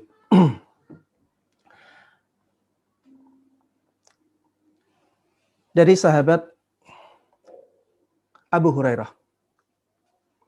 Dari sahabat Abu Hurairah radhiyallahu taala anhu, beliau pernah mengatakan bahwa Rasulullah sallallahu alaihi wasallam pernah bersabda, "Idza tawadda'a ahadukum fi baitihi, thumma atal masjid, kana fi sholati hatta yarji'." Apabila salah seorang dari kalian berwudu di rumahnya, kemudian mendatangi masjid, maka dia sudah dianggap di dalam sholatnya sampai dia pulang ke rumahnya. Fala yaqul hakadha. Maka jangan jadikan tangannya seperti ini. Wa syabbaka baina asabi'ih. Dan beliau menjalinkan kedua jari jemarinya seperti ini. Beliau menjalinkan jari jemari dari kedua tangannya seperti ini. Karena orang yang berangkat ya ke masjid dalam keadaan sudah berwudu, kemudian menunggu sholat, ya itu dianggap sudah dalam sholat. Dan di dalam sholat tidak boleh kita menjalinkan jari jemari dari dua tangan kita seperti ini.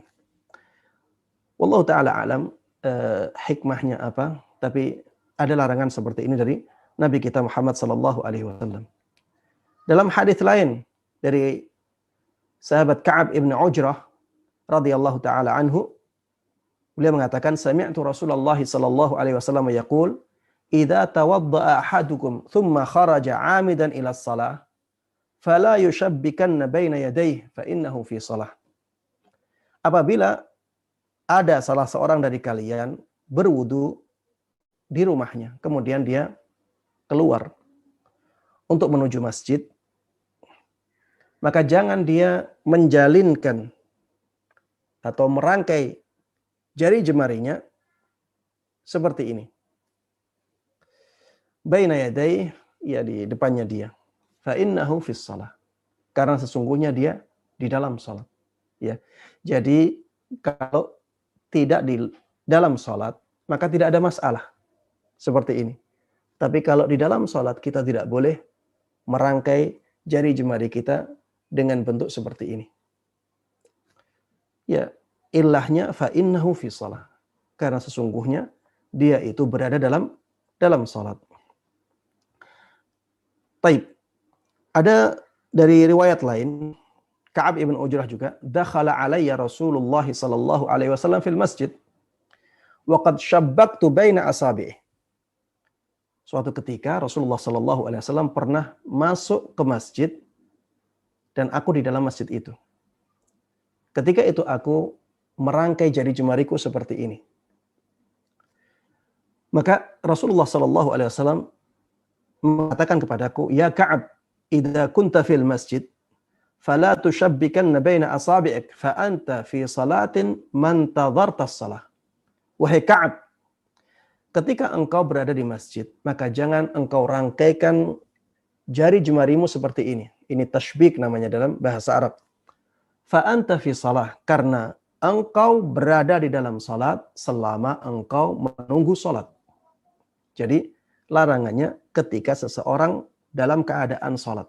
Dan karena menunggu salat itu dianggap sudah dalam salat, maka ketika menunggu salat juga kita tidak boleh merangkai jari jemari kita dengan bentuk yang seperti ini.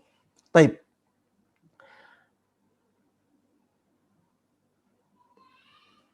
Adapun setelah sholat, maka dibolehkan. Walaupun masih di dalam masjid. Walaupun masih di dalam masjid. Dalilnya apa Ustaz? Dalilnya adalah hadis yang menjelaskan bagaimana dahulu Rasulullah Sallallahu Alaihi Wasallam pernah melakukan hal tersebut. Beliau pernah melakukan hal tersebut setelah beliau melakukan sholat. Dan ketika hal tersebut pernah dilakukan oleh beliau setelah melakukan sholat, itu menunjukkan bahwa perbuatan itu dibolehkan ketika seseorang selesai dari sholat. Adapun sebelum sholat, untuk menunggu sholat, maka dia, karena dia dianggap masih di dalam sholatnya, maka dia tidak boleh melakukan yang seperti ini. Baik. Ini termasuk di antara sesuatu yang dilarang ketika kita di dalam masjid. Baik.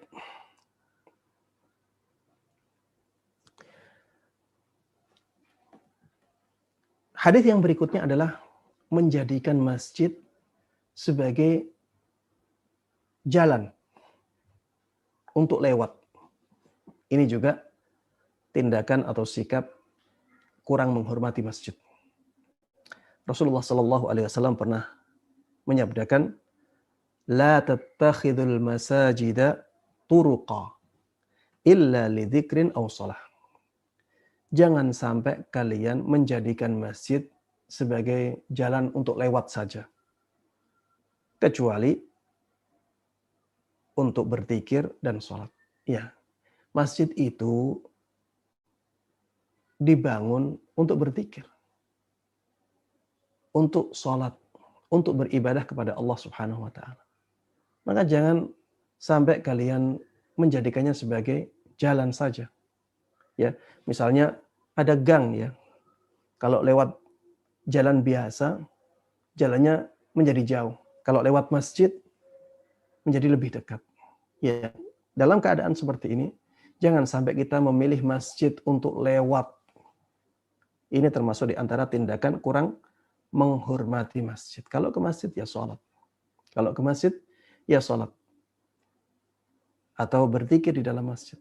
Kalau untuk jalan saja, maka jangan sampai kita melakukan yang seperti itu. Kemudian yang paling akhir, termasuk tindakan yang tidak menghormati masjid, yang harusnya kita jauhi, adalah berbicara tentang dunia di dalam masjid. Berbicara tentang dunia di dalam masjid. Jangan sampai kita lakukan, karena masjid itu tidaklah dibangun untuk tujuan itu. Masjid itu dibangun untuk meninggikan nama Allah Subhanahu wa Ta'ala, untuk beribadah, untuk sholat, untuk membaca Al-Quran, untuk berzikir. Itulah tujuan masjid dibangun. Dari sahabat Abdullah ibn Mas'ud radhiyallahu taala anhu, beliau mengatakan bahwa Rasulullah sallallahu alaihi wasallam pernah bersabda, "Sayakunu fi akhiriz zaman qaumun yakunu hadithuhum fi masajidihim laisa lillahi fihim hajah." Nanti di akhir zaman akan ada kaum yang pembicaraan mereka di masjid-masjid mereka.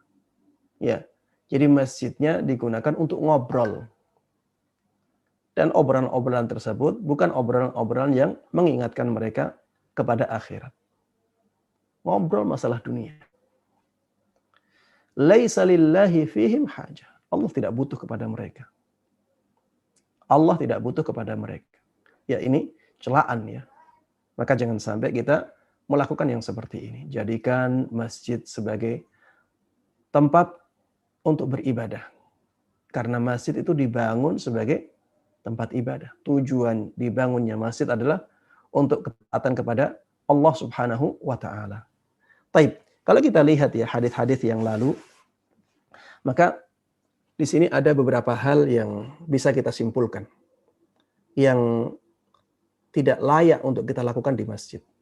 Meludah, ya. Jangan sampai kita meludah di masjid, karena ini akan menjadikan masjid kotor dan menjijikkan. Apalagi meludahnya ketika sholat ke arah depan atau ke arah kanan, ya. Ini sangat buruk, ya, dan itu diharamkan.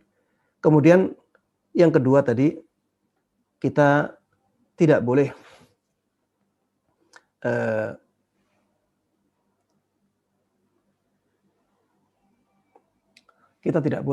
mengumumkan barang yang hilang di dalam masjid. Kita juga tidak boleh jual beli di dalam masjid. Kemudian kita juga tidak boleh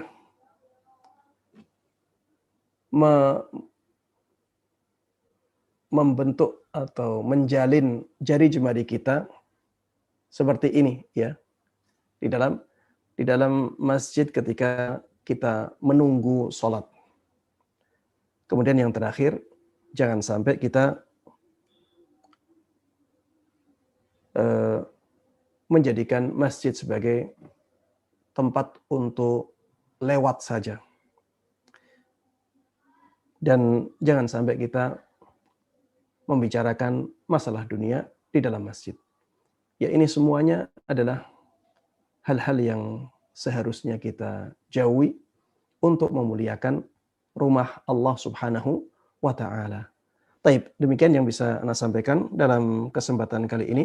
Ya, mudah-mudahan bermanfaat bagi kita semuanya. Mudah-mudahan Allah berkahi ilmu kita dan mudah-mudahan kita menjadi hamba-hamba Allah yang benar-benar bisa memuliakan masjid. Kita bisa benar-benar menjadikan masjid itu bersih dari sisi lahirnya.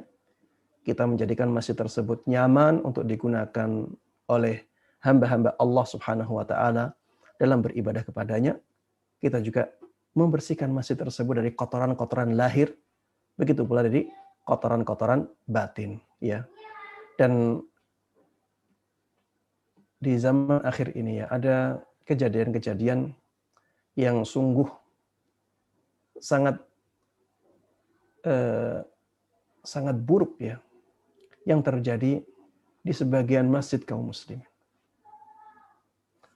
Anda pernah mendengar ada masjid yang digunakan untuk berjudi. Masjid digunakan untuk berjudi. Anda pernah mendengar masjid digunakan untuk pacaran. Ada masjid yang digunakan untuk melakukan perzinaan. Na'udzubillah min dzalik. Ada masjid yang digunakan untuk amalan-amalan kesyirikan. Ada masjid yang digunakan untuk amalan-amalan yang bid'ah, tidak pernah diajarkan oleh Nabi kita Muhammad sallallahu alaihi wasallam. Ada masjid yang di dalamnya dibunyikan musik. Subhanallah. Saya tidak pernah membayangkan itu terjadi. Ternyata ada yang seperti itu. Masjid yang disetel di dalamnya musik dan keras, tidak ada yang mengingkarinya. Subhanallah. Ini tidak hanya tidak menghormati masjid ya, tapi ini benar-benar merendahkan masjid. Jangan sampai keadaan-keadaan yang seperti ini terjadi. Allahul musta'an. Bagaimana pertanggungjawaban mereka di hadapan Allah Subhanahu wa taala untuk membicarakan masalah dunia yang harusnya ya atau yang di tempat lain dibolehkan saja, jangan sampai kita lakukan di dalam masjid. Mengumumkan barang yang hilang, yang di luar masjid dibolehkan saja, tidak boleh kita lakukan di masjid. Jual beli yang dibolehkan di luar masjid, di dalam masjid saja tidak boleh. Bagaimana perbuatan-perbuatan yang jelas-jelas diharamkan? Bagaimana kesyirikan dilakukan di dalam masjid? Kemaksiatan yang paling besar, dosa besar yang paling besar, yang paling dimurkai oleh Allah Subhanahu wa taala. Ada yang melakukannya di dalam masjid. Kebid'ahan yang sangat dibenci oleh Nabi kita Muhammad sallallahu alaihi wasallam, dikatakan oleh beliau, syarrul umur muhdatsatuha. Perkara yang paling buruk dalam agama ini adalah perkara-perkara yang diada-adakan, dilakukan di dalam masjid. Allahul musta'an. Perzinaan ada yang melakukannya di dalam masjid. Judi ada yang melakukannya di dalam masjid. Pacaran ada yang melakukannya di dalam masjid. Ya. Maka wahai kaum muslimin, perhatikanlah rumah-rumah Allah.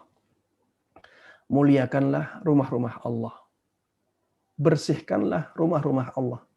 Baik dari kotoran lahir maupun dari kotoran batinnya. Ya. Mudah-mudahan dengan kita memperhatikan masjid sebaik mungkin, ya, kita menjadi hamba-hamba Allah yang hatinya selalu terikat dengan masjid Allah Subhanahu wa taala yang diistimewakan oleh Allah Subhanahu wa taala dengan naungan yang istimewa di padang mahsyarnya. Amin amin ya rabbal alamin. Demikian yang bisa Ana sampaikan dalam kesempatan kali ini. Mudah-mudahan bermanfaat bagi kita semuanya. Mudah-mudahan Allah berkahi ilmu kita. Dan mudah-mudahan Allah Subhanahu wa taala menjadikan kita semuanya orang-orang yang benar-benar bisa menjalankan dan menerapkan ilmu agama yang sampai kepada kita dengan baik dan mudah, dan kita bisa menyebarkannya kepada orang lain. Amin amin ya rabbal alamin. Sallallahu wasallama wa baraka ala nabiyyina Muhammadin wa ala alihi wa sahbihi wa man tabi'ahum bi ihsanin ila yaumiddin. Walhamdulillahi rabbil alamin. Taib, karena waktu yang sudah mepet ya, saya ingin menjawab satu pertanyaan saja, mohon maaf.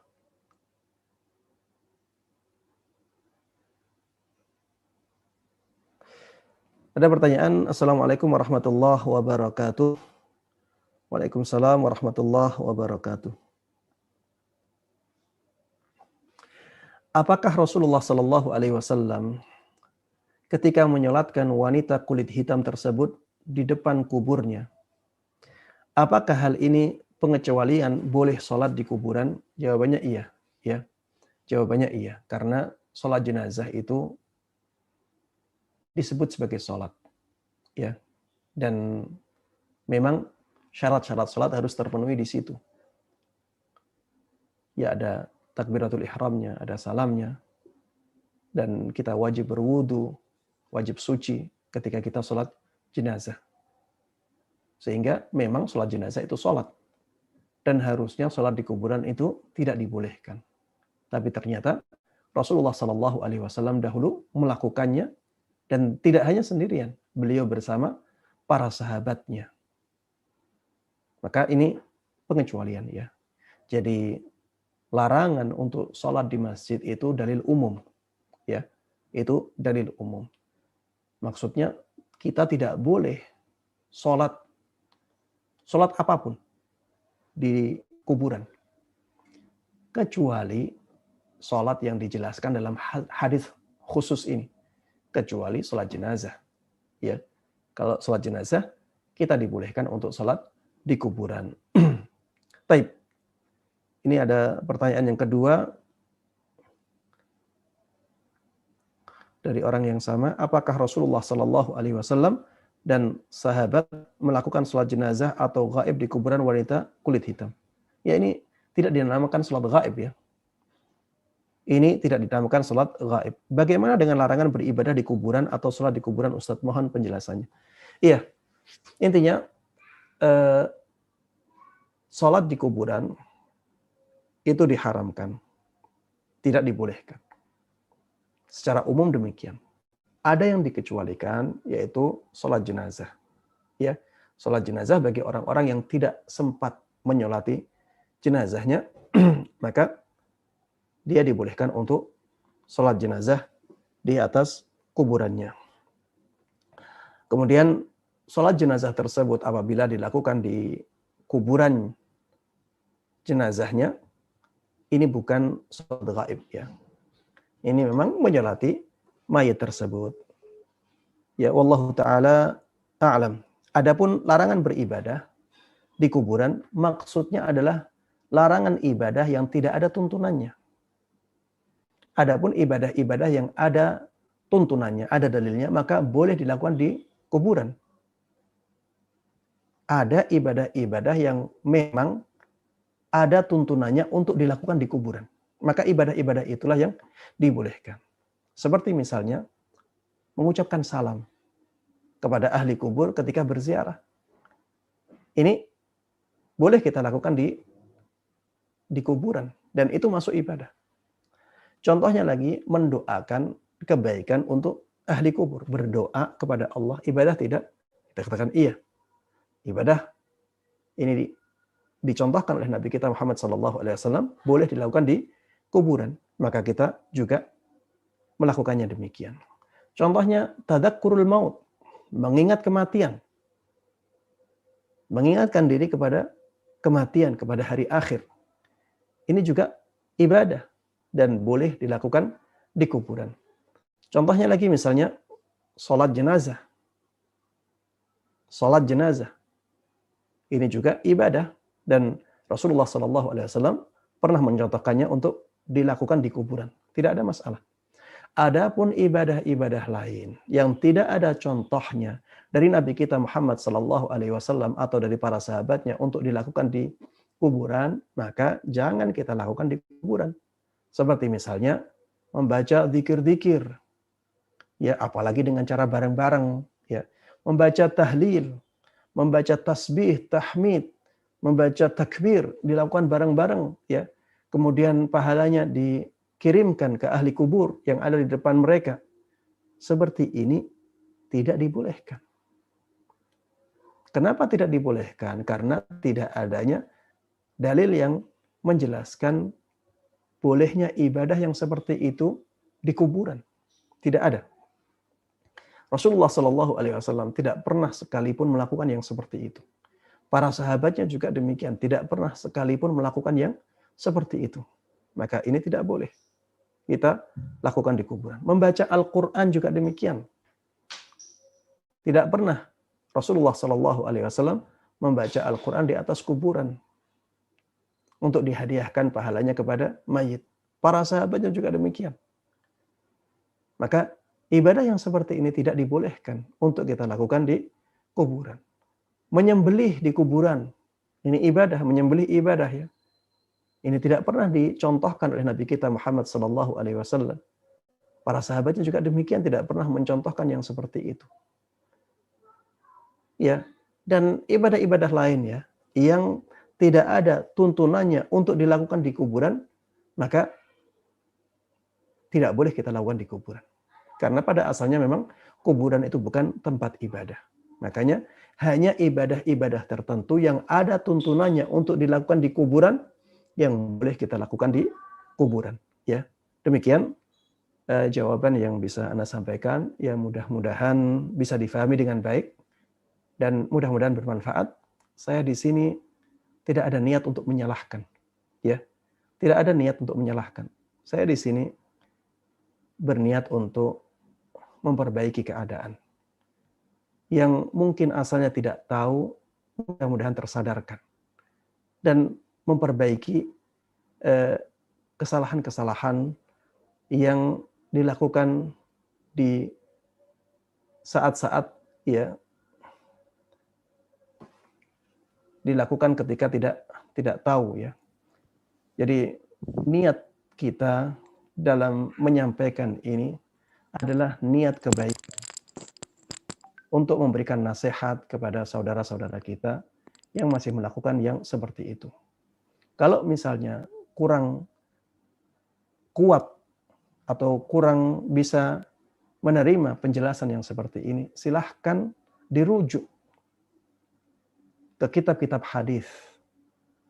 Apa yang dilakukan oleh Rasulullah Sallallahu Alaihi Wasallam ketika beliau ada di kuburan. Silahkan rujuk ke hadisnya. Hadis termasuk di antara sumber Islam yang dijaga oleh Allah Subhanahu wa Ta'ala. Tidak ada ajaran Islam yang tidak sampai kepada kita. Rasulullah Sallallahu Alaihi Wasallam meninggalkan dunia ini dalam keadaan ajaran Islam sudah sempurna, dijadikan sempurna oleh Allah Subhanahu wa Ta'ala dan dilindungi oleh Allah Subhanahu wa Ta'ala kesempurnaan itu. Terus dilindungi oleh Allah Subhanahu wa Ta'ala. Tidak akan ada yang hilang dari ajaran Islam. Sehingga kalau kita ingin menetapkan sesuatu pernah dilakukan oleh Rasulullah Sallallahu Alaihi Wasallam, kita bisa langsung merujuknya ke hadis-hadis yang diriwayatkan oleh para ulama Islam, oleh para perawi-perawi yang fiqh, yang terpercaya. Kalau sudah tidak kita dapatkan, itu berarti menunjukkan bahwa dahulu Rasulullah Sallallahu Alaihi Wasallam dan para sahabatnya juga tidak pernah melakukannya. Kalau mereka tidak pernah melakukannya, maka jangan sampai kita melakukannya. Ittabi'u wa la tabtadi'u faqad kufitum. Ikutilah mereka.